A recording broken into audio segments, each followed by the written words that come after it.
Hello everyone, welcome to a new chess video. Come on, you're gonna love this video. Let's do something fun. I'll show you an opening trap that works wonders for me in my games. I'm gonna show you several different variations right now, so you know exactly how to react if your opponent doesn't respond exactly as you originally planned, and then we'll test it out in a real online game to see if our opponents actually fall for it. Well, very simple. Let's get down to business without wasting time. This trap can occur when the double king's pawn is played. What does that mean? That we'll be able to use it in most of our games, because this is the most played opening in the history of chess. We'll continue with knight f3. Don't tell me this isn't the most normal thing in the world. And what do they respond here? They always respond with knight c6. All right, let's start with the Ponziani opener. Does it sound familiar? We've seen it several times on the channel. The Ponziani opening is this one right here, c3. It's not the Spanish opening or Ruy Lopez. It's not the Italian, okay? It's not the Scotch. It's the Ponziani with c3. What's your idea? All right, here your opponent will start thinking, if they don't know it, and will play the most logical move in the world, which is knight f6. They realize that bishop c5, which is the other most common move, doesn't seem possible since we're threatening d4 with a lot of force, and normally, almost always, as you'll see later when we test it, they usually play knight f6. With what goal? Simple, with the goal of capturing this e4 pawn that's been left here in a very bad spot. Of course, here, if you're not used to seeing this type of position, you might think, and now how do I defend this pawn? Knight c3, I can't, and knight d2 neither. Bishop d3 seems a bit weird because I blocked the d-pawn. So what do I do, chess teacher? Well, the idea is that we're not going to do d3 either, but we're going to play d4 directly and offer our opponent the chance to capture this pawn. There are two main moves here. Don't worry, we're going to see both. What are they? The first is to directly capture this pawn we're giving away with the knight. And the second is to first take this pawn with the other pawn. Let's look at this one first to see how we continue. The idea is that recapturing wouldn't be a good idea, because if we recapture, we're losing this e4 pawn.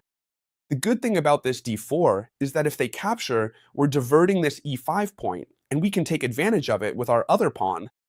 We advance to e5 and attack this knight, which has several exits. Well, the most popular ones are e4 and d5, okay? These are the most popular of all. Let's start, if you want, with e4, because if they play knight e4, it's very simple. The only thing you have to do is the following.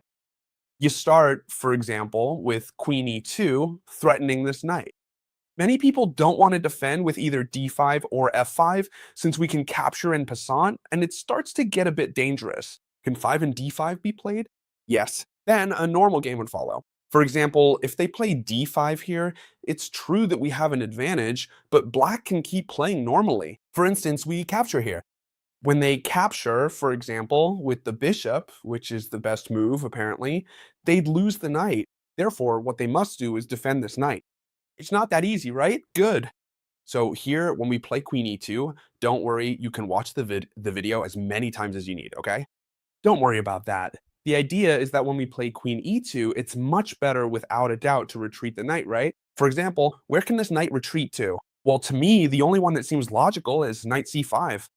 Anywhere else, this knight would be lost. That's why I like these moves so much, since they are forced. And here, well, it seems obvious, right? We capture this pawn right here. Remember one thing.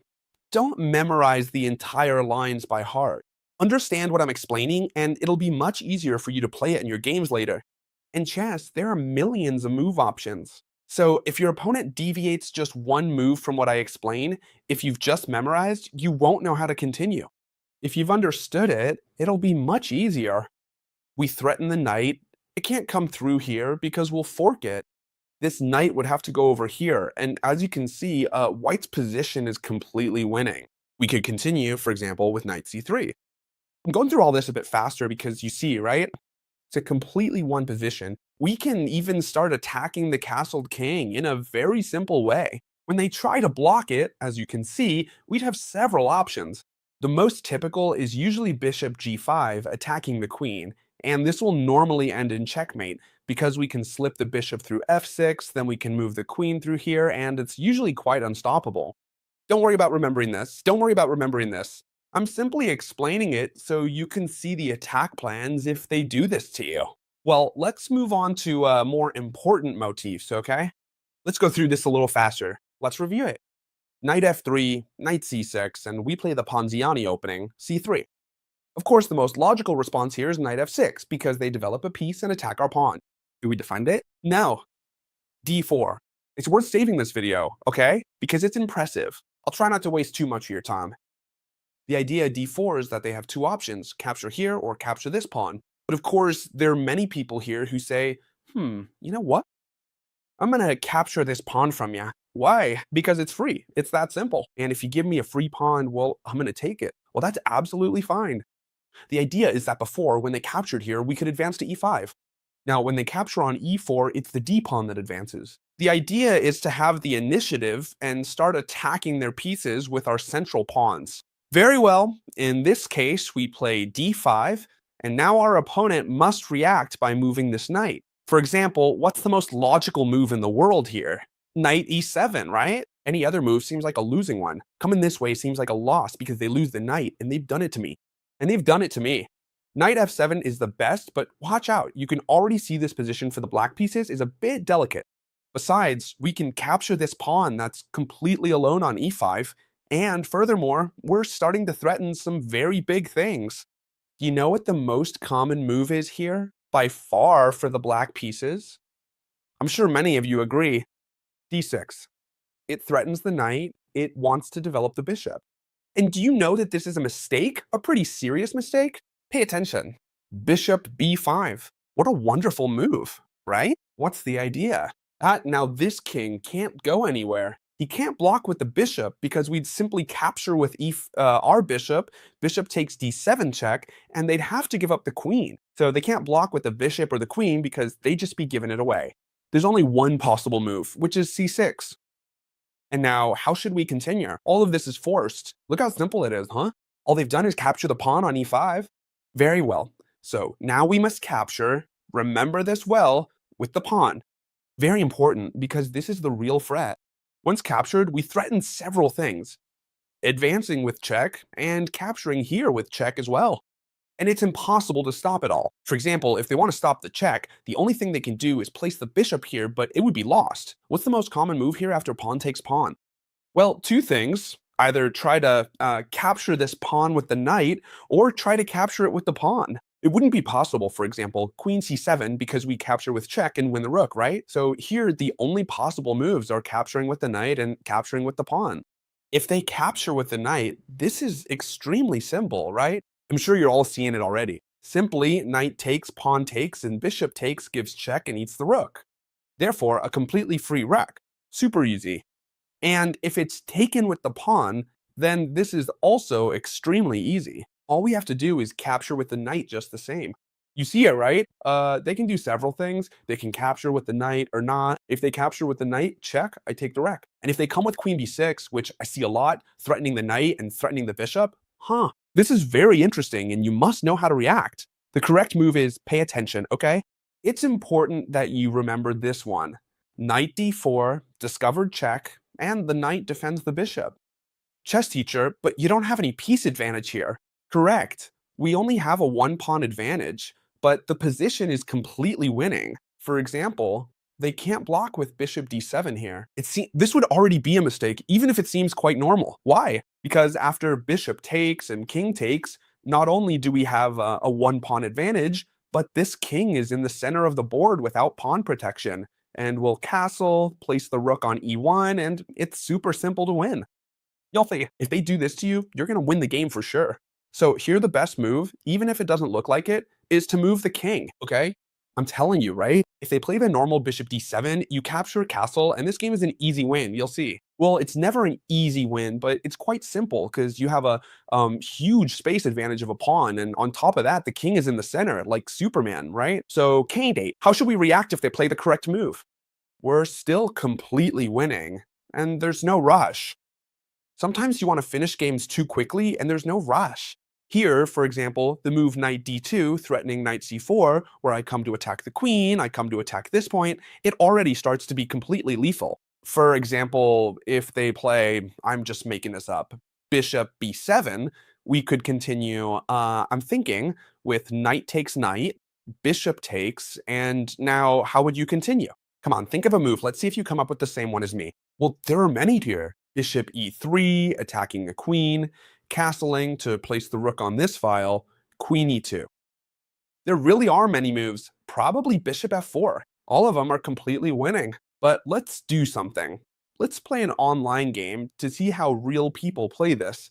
And that way, I'll explain what I'm doing during the game and what I'm thinking, so you can replicate it in your games. Let's go. Well, the time has come to play the online game. Let's see if they play the double king's pawn. Good, finally.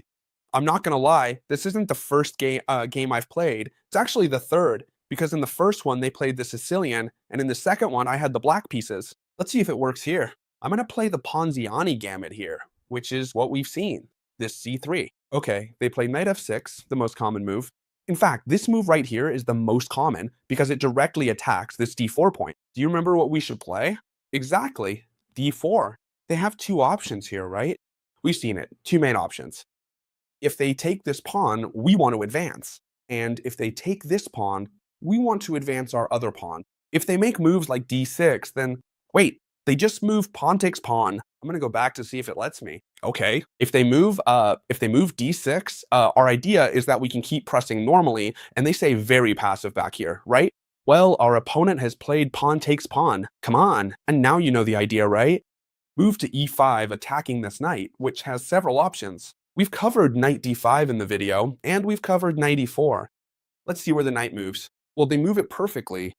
Knight g4. We haven't seen this in the video, and it's perfect for me because that way I can explain it to you. What do they threaten us with? This pawn here with two little horses, right? With two knights. So we recover the central pawn while defending it. Now we have a huge space advantage in the center. Well, that's why I think my opponent reacts quickly with this d5 move so as not to be left completely alone in the center. For now, what I'm going to do is kick out this knight with h3. It has no good squares. It has to go to h6 indeed. And I won't take long to eliminate it. Why? Because that way I take advantage of the weak pawn structure my opponent is creating. Look closely. These two pawns on h are weak. I'll be able to attack them whenever I want. This pawn on f7 is also weak. And so for now, we have a strategic advantage. Come on, what I'm going to do here without overcomplicating things is develop the pieces naturally. What was I telling you? Do you remember?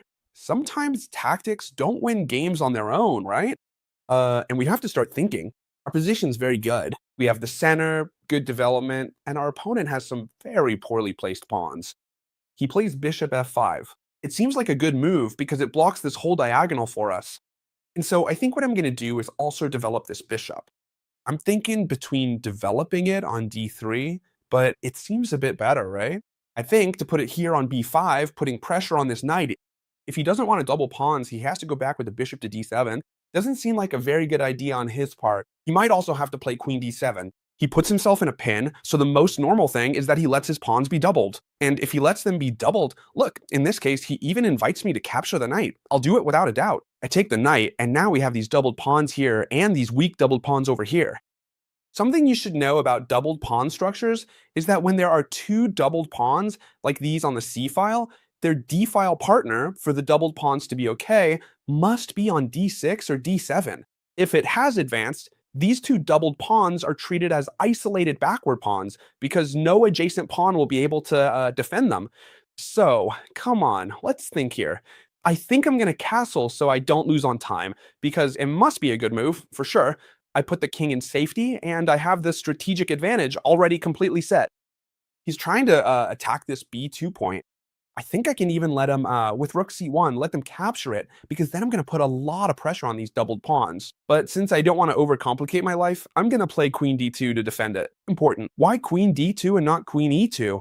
Well, queen c2 is obviously out because the bishop is there, right? Why? Because I prefer to place queen d2 while defending this point, while attacking this h6 point. Therefore, this bishop can no longer move, and I also place it on dark squares, since this bishop is attacking all the light squares. Look, watch out, he moved the bishop. This is typical, right? When there are so many poorly placed pawns, it's practically inevitable that one will fall. Therefore, I think without further delay, I'm gonna capture it. okay? And let's see how my opponent reacts now, if he expected it or not, or if he just blundered it, which could also completely be the case. If you like me doing it this way, huh? That we then try an online game and I explain it to you, leave me a big like.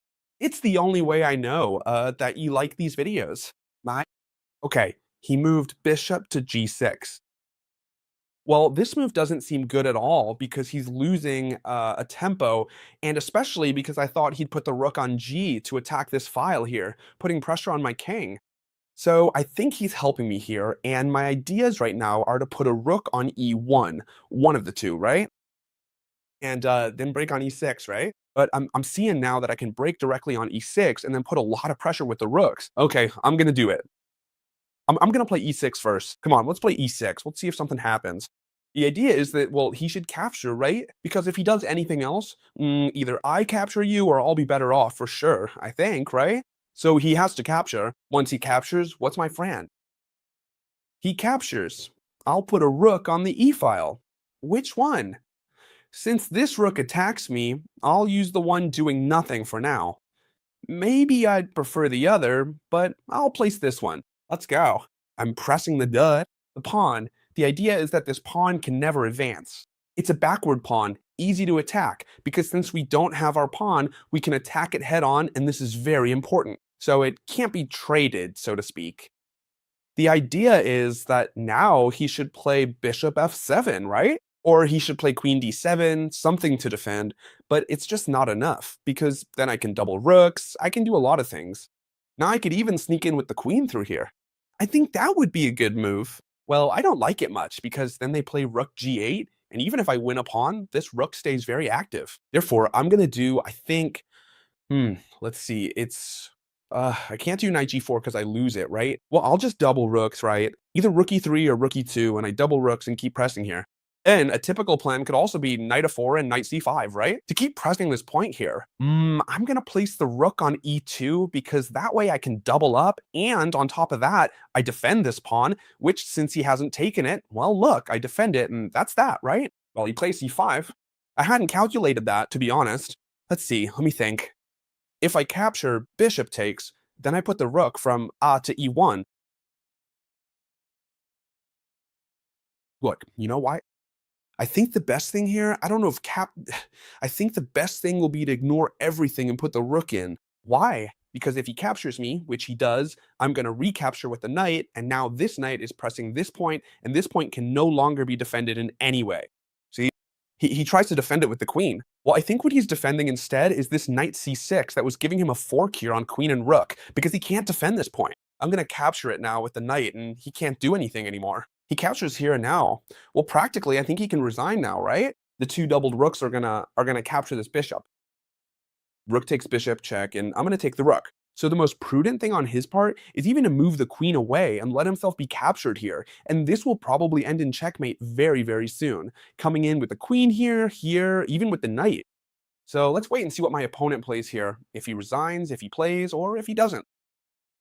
And then let's see what he does. Well, since I see he's not doing anything, I think I'm gonna start wrapping up the video. If he plays, I'll finish the game, and if not, well, we'll end the video here, because this game is completely won. So let me know in the comments if you like this type of video, where I first explain how to do it, and then show you in an online game. Playing real time.